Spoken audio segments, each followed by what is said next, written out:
සුවඳ කතා තවත් එපිසෝඩ් එකකට ඔයාලා හැමදෙනාම ඉතාමත් ආදරයෙන් පිළිගන්නවා. අද මම කතා කරන්න අරගෙන ආවේ ටිකක් විශේෂ පර්ෆියුම් එකක්. මම හිතන්නේ අපේ මේ ප්‍රෝග්‍රෑම් එකක එකතු වෙලා ඉන්න ගොඩක් දෙනෙක් මේ පර්ෆියුම් එක ගැන අහලවත් නැතුව ඇති කියලා. ඒ වගේම තමයි ගොඩක් දෙනෙක් අද කාලේ වෙනකොට මේ පර්ෆියුම් එක YouTube එකේවත් ඉන්ටර්නෙට් එකේවත් ගහලා සර්ච් කරන්නවත් නැතුව ඇති කියලා. හැබැයි ඔයාලා ගොඩාක් ආස සෙන්ට් DNA එකක් සුවඳක් සුවඳ පවුලක් එක පැත්තකින් කියන්න පුළුවන් පටන් ගත්ත තැන තමයි අද මේ කතා කරන්න මම ගෙනත් තියෙන්නේ. මේ වැඩසටහන ඒ කියන්නේ මේ එපිසෝඩ් එක ඇත්තටම මගේ පෞද්ගලික කැමැත්ත නිසාම මං හිතුවා කරන්න ඕන කියලා. මේක ලොකු views ප්‍රමාණයක් බලාගෙන නෙමෙයි. ඒ වුණාට මේ කන්ටෙන්ට් එක කළා අපේ channel එකේ තියන්න ඕන කියන එක මම හිතුවා. ඒ හින්දා තමයි අද කතා කරන්න අරගෙන ආවේ 1993 රිලීස් වෙන 1998 වෙනකොට ඩිස්කන්ටිනියු කරන විශේෂ පර්ෆියුම් එකක්. ඒ තිබ්බ කාලේ ඇතුළත ගොඩාක් ජනප්‍රිය වෙලා තිබ්බ යුරෝපයේ ඇමරිකාවේ ගොඩාක් ජනප්‍රිය වෙලා තිබ්බ පර්ෆියුම් එකක්. ඒ තමයි Hugo Boss Elements. අද මාකට් එකේ තියෙන පර්ෆියුම් ගන්න ගියාම අපිට ප්‍රධානව අපි දකිනවා කැටගරි කීපයක්. එකක් තමයි මැස්කියුලින් පැත්තට බර පර්ෆියුම්, එකක් ෆෙමිනින් ලීනින්, ඒ කියන්නේ ෆෙමිනින් පැත්තට බර පර්ෆියුම්, ඒ වගේම යුනිසෙක්ස් පර්ෆියුම්. එතකොට ඔය මම මේ කතා කරන 70 ගණන් 80 ගණන් 90 ගණන් වෙනකොට ඔය යුනිසෙක්ස් කියන ඒවාට වැඩිය ගොඩක්ම අපි මාකට් එකේ දැක්කා ෆෙමිනින් සහ මැස්කියුලින් පර්ෆියුම් කියලා වෙන් කරලා තියෙනවා. මොකද මේ පොදුවේ ගත්තොත් ගැහණු පිරිමි හිතන පතන විදිහත් එක්ක මේ සෙන් DNA වල මැස්කියුලින් සෙන් DNAs තිබ්බා. ඒ කියන්නේ පිරිමි වැඩි දෙනෙක් කැමති සුවඳවල් සහ ඒ සුවඳ පිරිමියෙක්ගෙන් දැනෙනවට ගැහණු කැමති සුවඳවල්. ඒ වගේම තවත් තිබුණා ෆෙමිනින් DNA. ඒ කියන්නේ ගැහණු කැමති සහ ගැහණුන්ගෙන් ඒ සුවඳ දැනෙනවට පිරිමි කැමති සුවඳවල්. එතකොට ඔන්න ඔය අනුව වෙන් වෙලා තිබ්බා මේ පර්ෆියුම්. අද වෙනකොට නම් මම දකිනවා ගොඩක් වෙලාවට මේ පරණ ෆෙමිනින් පර්ෆියුම් පවා දැන් අද පාවිච්චි වෙන පර්ෆියුම් DNA එක ගත්තාම ගොඩක් වෙලාවට අර ගොඩාක්ම මේ ස්වීට්ස් වර්ගවල සුවඳ තියෙන, මල් වර්ගවලම සුවඳ තියෙන පර්ෆියුම් වලට වැඩිය අද පිරිමි වුණත් වැඩි දෙනෙක් මේ පරණ ෆෙමිනින් පර්ෆියුම් පාවිච්චි කරන්න කැමතියි. මොකද ඒ කාලේ තිබ්බ පර්ෆියුම් වල හැටි එහෙම තමයි. ඉතින් මේ මං කතා කරන පර්ෆියුම් එක 1993 රිලීස් වෙන්නේ. මේක ජර්මන් ෆැෂන් හවුස් එකක්. ඒ කියන්නේ මේක ඩිසයිනර් බ්‍රෑන්ඩ් එකකින් රිලීස් වෙන ඩිසයිනර් පර්ෆියුම් එකක් කියන්න පුළුවන්. ඒ කියන්නේ Hugo Boss 1924 ආරම්භ වන ෆැෂන් බ්‍රෑන්ඩ් එකක් ජර්මනිය මුල් කරගෙන. ඉතින් Hugo Boss ලගේ මුල් කාලේ ඉඳලා පිරිමි පාර්ශවයේ අතර ගොඩාක් ජනප්‍රිය වෙලා තිබ්බ පර්ෆියුම් වර්ග තිබ්බා. මගේ මතකේ හරිනම් 1985 රිලීස් වෙනවා මැස්කියුලින් පර්ෆියුම් එකක් Hugo Boss number 1. ඒ වගේම අපිට ආයි හම්බෙනවා Hugo පසු කාලීනව. ඒ වගේම Boss bottle series එක අද වෙනකොටත් ගොඩාක් ජනප්‍රියයි. අදටත් මේ ෆ්ලැන්කර් එකේ අලුත් පර්ෆියුම් නිකුත් වෙනවා. ඒ වගේම තමයි 1993 රිලීස් කරනවා Hugo Boss Elements. එලිමන්ට්ස් කියලා මෙතන සඳහන් කරන්නේ අපි දන්නවා සතර භූතයෝ. ඒ කියන්නේ විශ්වය නිර්මාණය වෙන ජලය, පොළොව, වාතය, ඒ කියන්නේ අහස සහ ගින්දර. ඔය හතර තමයි මේ බොස් එලිමන්ට්ස් කියන එකෙන් නිරූපණය කරේත්.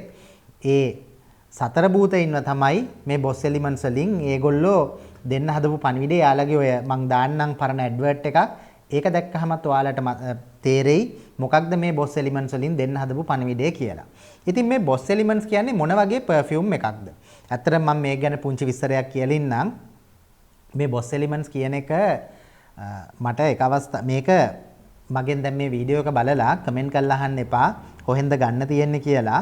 ඕනනම් eBay එකේ ඒ වගේම ඔය සෙන්ට් විකුණන එක සයිට්ස් තියෙනවා. සර්ච් කරලා බලන්න. පිටරට සයිට්ස් මං හිතන්නේ ලංකාවේ නම් ගන්න තියෙයි කියලා. ටිකක් ඉහළ මිලක් වෙනවා මේ පර්ෆියුම් එක. මේක මං කාලයක් තිස්සේ ලබා ගන්න බලාපොරොත්තුවෙන් හිටියා. හැබැයි මට මේක ලබා ගන්න හැකියාවක් තිබුණේ නැහැ. මේ බෝතලේ මට ලබා ගන්න හැකි වුණෙත් මගේ මිත්‍රයා මේ වැඩසටහන් පෙළේ මාත් එක්ක එකතු වෙන රකිත පෙරේරා. ඉතින් රකිත නිසා තමයි මේ බෝතලේ මට ලබා ගන්න හැකියාව ලැබුණේ ඒ හින්දා ඉස්සල්ලාම රකිතට ස්තුතිවන්ත වෙන්න ඕන මේ වටිනා පර්ෆියුම් එක මට ලබා දීමට කටයුතු කිරීම වෙනුවෙන්. ඉතින් මෙයා ගැන කියනවා නම් ඔය ගොඩක් දෙනෙක් අද වෙනකොට කැමති පිරිමි පාර්ශ්වයේ වැඩි දෙනෙක් අද වෙනකොට කැමති පර්ෆියුම් මොනවද කියලා ඇහුවොත් මං හිතන්නේ තාමත් ඩියෝ සවාජ් එකට තැනක් තියෙනවා. ඒ වගේම තමයි අපි ගියොත් PDM වගේ නීෂ් ලයින් වලට ඒ කියන්නේ පර්ෆියුම් ඩිමාලි වගේ නීෂ් ලයින් වලට ගියොත් එයාලගේ හම්බෙන ලේටන් ඒ වගේම ග්‍රීන්ලි සෙඩ්ලි ওই වගේ පර්ෆියුම් වර්ග තියෙනවා. ඒ වගේම තව පරණ 1988 රිලීස් වෙන මුල්ම බ්ලූ ෆ්‍රේග්‍රන්ස් එකක් වගේ කියලා අපිට සලකන්න පුළුවන් අපි කතා බහට ලක් කරන එකක් අදටත් තියෙන ඩවිඩොෆ් කූල් වෝටර්.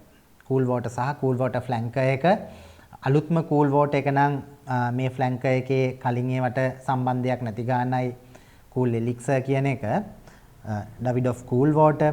ඔය වගේ ඒවා අදටත් ගොඩක් දෙනෙක් අතර ජනප්‍රිය බාබර් ෂොප් වයිබ් එක තියෙන. ඒ කියන්නේ ෆූජිය කියන කැටගරියට දාන්න පුළුවන්. නැත්තම් ඇරෝමැටික් ස්පයිසි වෙන්න පුළුවන්. ඇරෝමැටික් වුඩි වෙන්න පුළුවන්. නැත්තම් කෙලින්ම ඇරෝමැටික් ෆූජිය වෙන්න පුළුවන්. ඔය කැටගරි වලට අයිති වෙන පර්ෆියුම් ගොඩක් වෙලාවට. ඉතින් මේ පර්ෆියුම් එක ගත්තත් මෙයාව සලකන්නේ ඇරෝමැටික් ස්පයිසි පර්ෆියුම් එකක් විදිහට. ඔයාලා ඔය දකින මං ඉස්සෙල්ලා සඳහන් කරපු සියලුම මොනවද සවාජ් ඇතුළු ඒ පර්ෆියුම් වර්ග වල මුල මම හිතනවා මෙතන තමයි තිබ්බේ කියලා. අදටත් මම හිතන්නේ මේ මම දන්නේ හේතුව ඇයි මේ පර්ෆියුම් එක ඩිස්කන්ටිනියු කරේ කියලා. සමහර විට මේක නිෂ්පාදනයේන ගැටලු වෙන්න පුළුවන්. මොකද මේ සෙන් DNA එක එහෙම බෝරින් සෙන් DNA එකක් නෙමෙයි ඇත්තටම. මොකද ඔය සවාජ් ටයිප් සවාජ් එතනින් ගියාම අපි ඔය ගොඩක් කතා කරන එකක්නේ ගොඩාක් දෙනෙක් කැමති සහ මම දන්නේ මේ ගැහැණු ළමයි පවා හරි කැමති ජෙන්ස් පර්ෆියුම් එකක් විදිහට හඳුන්වන්න පුළුවන් Versace Dylan Blue. ඔය පවුලට වැටෙන මම කැමති පර්ෆියුම් එකක් විදිහට පාවිච්චි කරන එකක් තමයි මේ තාක්. ඒ කියන්නේ මට හොඳටම කොම්ප්ලිමන්ට් ලැබුණ සහ ලැබෙන අදටත් මම හරි කැමැත්තෙන් පාවිච්චි කරන පර්ෆියුම් එකක් තමයි මම වෙන රිවිව් එකකින් ඒක අරගෙන එන්නම්. Arabian Nude ලගේ එනවා Arabian Night Gold එක 2010 නිකුත් වෙන. මම ඒක වෙනම වීඩියෝ එකකින් ගේන්නම් Arabian Night Gold එක සහ Silver එක ගැන. ඉතින් Arabian Night Gold එක තමයි මම මේ ටයිප් එකේ ගොඩක් කැමැත්තෙන් පාවිච්චි කරපු පර්ෆියුම් එක උනේ. හැබැයි මේක ස්නිෆ් කරනකම් විතරයි. මේ බෝතලේ ඇතුලේ තියෙන මේ පර්ෆියුම් එක අවම වශයෙන් මොකද 1998න් පස්සේ මේක නිෂ්පාදනය වුණේ නැහැ. එතකොට 98 හෝ 98ට පෙර. එතකොට බලන්න අවුරුදු 27ක් හෝ ඊට වැඩි අවුරුදු 27කට වැඩි පර්ෆියුම් එකක් ඩිස්කන්ටිනියු. ඒ වගේම එක්ස්පයරි ඩේට් පැත්තෙන් ගත්තොත් එක්ස්පයර් වෙලා තියෙන්න ඕන. හැබැයි මේක එක්ස්පයර් වෙලා නැහැ. අදටත් ඒ පරණ ක්වොලිටි එකෙන්ම හොඳ මට්ටමින් තියෙනවා. ඇත්තටම මේ බෝතලේ ස්ප්‍රේ එකක් මම ගහන්නෙත් හරි අකමැත්තෙන්. මොකද ආයි මේ බෝතලයක් ලබා ගැනීමේ හැකියාවක් නැහැ. මේ බෝතල් මේ බලන අයට කැමැත්තක් තියෙනවා නම් ලබා ගන්න අවස්ථාවක් මං සඳහන් කරන්නම්. ඒ අවස්ථාව උදා වෙච්ච වෙලාවක මේ වෙලේ අහන්න එපා කොහෙන්ද ගන්න තියෙන්නේ කියලා. ගන්න තැනක් මට කියන්න තැනක් මම දන්නේ නැහැ. ඉතින් ඒ වගේ පර්ෆියුම් එකක් මම මෙයාගේ නෝට් බ්‍රේක්ඩවුන් එක ගැනත් පුංචි විස්තරයක් සඳහන් කරන්නම්. කියලා කියන්නම් මෙයාගේ සුවඳ මොන වගේද වෙන්නේ කියලා. මීට සමානව ඔයාලට දැනේවි. හැබැයි මේ ක්වොලිටි එක නෙමෙයි. ඔය ඔයාලා බලලා තියෙනවා නම් ඔය සිග්නේචර් කියන පර්ෆියුම් එක ඒක මං හිතන්නේ රුපියල් 5000ක වගේ මිලක් වෙනවා. සිග්නේචර් පර්ෆියුම් එක බලන්න. සිග්නේචර් එක මේකට ටිකක් සමානව යනවා. හැබැයි මම දැන් ඉස්සෙල්ලත් සඳහන් කරානේ මේක ටයිප් එකේ මම කැමතිම පර්ෆියුම් එකක් කියලා Arabian Night කියන්නේ. හැබැයි Arabian Night එකයි මේ පර්ෆියුම් එකයි තිබ්බහම මන් දන්නේ මට අර Arabian Night එකට තිබ්බ අධික කැමැත්ත කියන එක සෑහෙන ප්‍රමාණයකින් 75කින් විතර අඩු වුණා. මන් දන්නේ මේක මං ගොඩක් ඇඩික්ට් වෙච්ච සෙන් DNA එකක් සුවඳක්.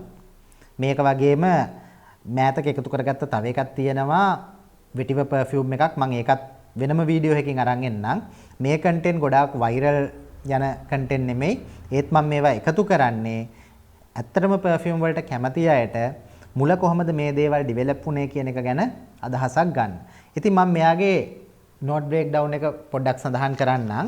මෙයාගේ টপ notes වල අපිට දකින්න ලැබෙනවා lavender, aldehydes, lemon, bergamot, artemisia සහ basil. ඒ වගේම මෙයාගේ middle notes නැත්නම් heart notes වල violet, clarisage, caraway, jasmine, roses, coriander, ඒ කියන්නේ කොත්තමල්ලි, ඒ වගේම lily of the valley තියෙනවා. ඒ වගේම මෙයාගේ base notes වල අපිට leather code එකක්, sandalwood, cedar, musk, amber, oak moss අන්තර්ගත වෙනවා. එතකොට lavender තියෙනවා, bergamot තියෙනවා, oak moss තියෙනවා. ওই වගේ ගත්තාම මෙයාගේ tonka bean වගේ ඒවා නැහැ. ගොඩක් වෙලාවට අර aromatic Fuji ගණයට වැටෙන perfume වල තියෙන ගොඩාක් ingredients මෙයාගේ අන්තර්ගත වෙලා තියෙනවා. අවුරුදු 27ක් පරණ වුණත් මම දැක්ක දෙයක් තමයි මෙයාගේ හොඳ දැනෙන projection එකක්, සියාජ් එකක් තියෙනවා. ඒ වගේම longevity පැත්තෙන් ගත්තත් මම අත්දැකලා තියෙන එක තමයි පැය 6කට වැඩිය මේ බෝතලේ මම දන්නේ අලුත් batch. ඒ කියන්නේ ඒ කාලයේදී මේ perfume එක රිලීස් වෙනකොට කොයි මට්ටමේ තිබුණාද කියලා දැන් සෑහෙන ප්‍රමාණයකට මැසරේට් වෙලා තියෙන්නේ. තාම ඕපනින් එකේවත් ඇත්තටම අර සවුත්තු වෙච්ච නෝට් එකක්, ඒ කියන්නේ දැන් ගොඩක් වෙලාවට කියන එකක් තමයි perfume වල තියෙන ඔය ඉක්මනින්ම වියෝජනය වෙලා සවුත්තු වෙන සුවඳ වර්ග තමයි මේ සිට්‍රස් වර්ග කියන එක. දැන් මේකේ අපි දැක්කා සිට්‍රස් වර්ග ගණනාවක්, ලෙමන්, බර්ගමොට් වගේ ඒවා තියෙනවා.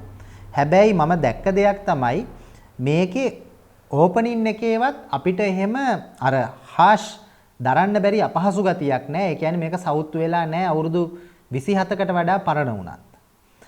ඒ වගේම තමයි ඇත්තටම මේක හරි ආකර්ශනීය කාටවත් අකමැත්තක්. මං හිතන්නේ මේක අර දැන් සමහර සෙන්ඩීඑන්නේ තියෙනවනේ කැමති අය කැමති, අකමැති අය අකමැති.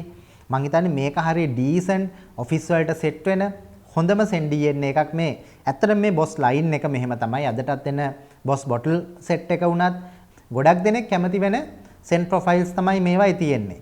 මම හිතනවා ඉතින් එකතු කරගන්න පුළුවන් නම් කලෙක්ටර් කෙනෙක්ට එකතු කරගන්න හොඳම perfume එකක් තමයි තමයිගේ collection එකට මේ Boss Elements කියන්නේ. ඒ වගේම තමයි මෙයාගේ longevity පැත්තෙන් ගත්තත් මම හිතනවා පැය 6කට වැඩිය මගේ experience එක skin එකේ දැනෙනවා. ඒ වගේම තමයි ඇඳුම් වල සාමාන්‍යයෙන් මේක දවසක විතර කාලයක් රැඳිලා තියෙනවා. ඒ කියන්නේ ඒක තමයි ඇත්තටම මම දකින දෙයක්. ඕක මම ඔය මේ අපේ කියන පොඩි වීඩියෝ වල උනත් රකිතයි මායි කතා කරනකොට අපි දෙන්න සඳහන් කරන දෙයක් තමයි. මොකද අපි දෙන්න මේ ටිකේ ඔය පොඩ්ඩක් වින්ටේජ් ඒවා ගැන කියන්නේ අපි දෙන්නත් හදාරනවා සහ ඒවා එක්ස්පීරියන්ස් කරනවා සහ පුළුවන් අවස්ථාවල ඒ දේවල් ඔයාලටත් මේ වීඩියෝ ක්ලිප් වලින් පොඩි වීඩියෝ ක්ලිප් වලින් හරි ගේන්න උත්සාහ කරනවා. ඒ වයිදී අපි දකින දෙයක් තමයි මේ වින්ටේජ් perfume වල හරි රිෆයින් ගතියක් තියෙනවා. දැන් අලුතෙන් එන perfume වල ගොඩාක් වෙලාවට වෙන දෙයක් තමයි ඒක ඉතින් ඒකේ හොඳ පැති නරක පැති කියන්නේ හැම දෙයක්ම තියෙනවා. හැබැයි පාවිච්චි කරන ingredients ගොඩක් වෙලාවට මේ natural ඒවා අර synthetic compounds වලින් replace වෙලා දැන් තියෙන ඒවායේ තියෙනවා අර වෙනම sharp වෙනස් ගතියක් කියන්නේ synthetic ගතිය කොච්චර කරත් ඒ perfume එකේ රැඳෙනවා. මේවා හරි refine. ඒ කියන්නේ මේ perfume එකක start එකේ ඉඳලා dry down එකට යනකම් ඒ ඔයාලා ඒ සියලු steps ටික අත්විඳිනකොට ඔයාලට තේරෙයි හරි ස්මූත් කියන්නේ හරි දරන්න පුළුවන් විදිහකට ආසිතන විදිහකට ඒ සුවඳ ගමන මේක ඇතුලේ යනවා කියලා. මම දන්නේ මේ ටිකේ අපි බලපු හැම එකක්ම වගේ. ඒ කියන්නේ මම හිතන්නේ ඉස්සරහට අපි තව මේ කීපයක් ගැන කතා කරන්නම්. මේ ටිකේ අපි ওই වගේ කතා බහ කරපු තවත් කීපයක්ම තියෙනවා. එකක් තමයි ඔය ජිවෙන්චි පයි. ජිවෙන්චි පයි ගැන ඇත්තටම වීඩියෝ එකක් කරා අපේ බොහොම හිතවත් සහෝදරයෙක් විහංග මල්ලි. මම ලින්ක් එක දාන්නම් විහංගගේ ඒ ජිවෙන්චි පයි වීඩියෝ එකත් ඔයාලා බලන්න. බලන්න ඒ කාලේ දැන් මේ කාලේ වෙනකොට මාසෙකට perfume වර්ග කීයක් රිලීස් කරනවද? ක්ලෝන් වෙන්න පුළුවන්, ඉන්ස්පයර්ඩ් ඒවා වෙන්න පුළුවන්. ජිවෙන්චි පයි එක ගැන විහංග සෑහෙන විස්තර හොයලා එයාගේ වීඩියෝ එකේ එයා සඳහන් කරනවා. ඒක විහංග මාත් අපි එක්කත් ඒ තොරතුරු හුවමාරු කරගත්තා. ජිවෙන්චි පයි අවුරුදු 9ක් විතර ඒගොල්ලෝ ඩිවෙලොප් කරනවා. ඩිවෙලොප් කළා තමයි ඒ නමට ගැලපෙන, ඒ කියන්නේ ඒ නම පවා යොදලා තියෙන්නේ ගැලපීමක් ඇතුව. දැන් මේකත් එහෙමයි. මේ එලිමන්ට්ස් කියන එක ඇතුලේ ඔයාලට ෆ්‍රෙෂ් ගතිය දැනෙනවා, ස්පයිසි හොට් ගතිය දැනෙනවා, වෝටරි වයිබ් එක, ඒ කියන්නේ ෂවර් ජෙල් වයිබ් එක දැනෙනවා. සියලු දේ, ඒ කියන්නේ අර සතර භූතයින්ගේ සියලු ලක්ෂණ ටික මේ බෝතලයක් ඇතුළට එකතු කරලා තියෙනවා. එතකොට අර දාන්නම් වාලේ කොහෙන් හරි ගෙනල්ලා නමක් දාලා නැහැ. මේ නමක් පවා දානකොට ඒගොල්ලෝ තේරුමක් ඇතුව දාලා තියෙනවා. ඉතින් මේවා කාලයක් අරගෙන ගොඩාක් අත්හදා බැලීම් කරලා කරපු නිර්මාණ. ඉතින් අවාසනාවකට මම හිතන දේ තමයි මේවා මේ රිජෙක්ට් වීම නිසා නෙමෙයි, මේ ප්‍රොඩක්ෂන් කිරීමේ ආපු ගැටලු නිසා මේ ක්වොලිටි එකෙන් මේවා අයින් කළා මේ සෙන්ඩීඑන්නේ අරගෙන පොඩ්ඩක් වෙනස් කළා දරන්න පුළුවන් වෙනත් අමුද්‍රව්‍ය දාලා වෙනත් ප්‍රොඩක්ට් එකක් විදිහට වෙළඳපොළට ආවා කියලා. මොකද ඔයාලා ඔය ෂවර් ජෙල් ටයිප් පර්ෆියුම් වර්ග එක්ස්පීරියන්ස් කරනවා නම් ඔයාලට මේක එක්ස්පීරියන්ස් කරපු දවසක තේරෙයි මෙතනින් පටන් ගත්ත ගමනක් තමයි ඒ සියලු ප්‍රොඩක්ට් ලයින් තුලම ගිහින් තියෙන්නේ කියලා. මේ වගේ ඔයාලා දන්න ඔයාලා කැමති ඔයාලා එක්ස්පීරියන්ස් කරපු තවත් වින්ටේජ් පර්ෆියුම් තියෙනවා නම් ඒවයේ ඔයාලගේ එක්ස්පීරියන්ස් එක කමෙන්ට් එකක් විදිහට එකතු කරන්න කියලා මම ඉල්ලා සිටිනවා. ඒ වගේම තමයි මම 4 වෙනි ක්විස් එක දාලා තියෙනවා. ඒක බලලා අපේ කමෙන්ටරි පෝස්ට් සෙක්ෂන් එකේ තියෙනවා 4 වෙනි ක්විස් එක. ඒකටත් උත්තර දෙන්න. එතකොට තෑගි දිනා ගන්න පුළුවන්. ඉතින් තවත් මේ වගේ වටින දේවල් ගැන වටින තොරතුරු දැනගන්න අපේ YouTube, TikTok, Facebook accounts subscribe කරන්න අමතක කරන්න එපා. එහෙනම් තවත් මේ වගේ වීඩියෝ එකකින් මුණ ගැහෙනකම් ඔයාලට සුබ දවසක්.